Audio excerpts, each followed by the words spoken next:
Next, we'll demonstrate the chain stitch. There are also numbers below, showing how many strands to use. Let's start with the smallest strand count.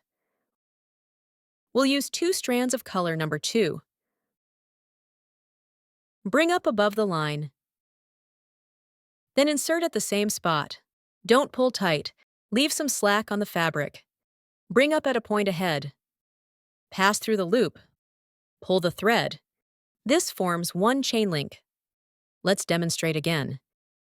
Insert at the same spot where you came up. Don't pull tight. Bring up at a point ahead. Pass through the loop. Keep stitch size and spacing consistent. Maintain chain continuity. Each stitch links to the next to form a continuous chain. Insert. Look at the 2-strand result. The 6th strand on the right uses the same method. Let me demonstrate using 6 strands of color number 6. Again, bring up above the line. Insert at the same spot. Following this process, complete the remaining line. Chain stitch creates strong decorative lines with dimensional effect, perfect for outlines or decorative borders. Insert.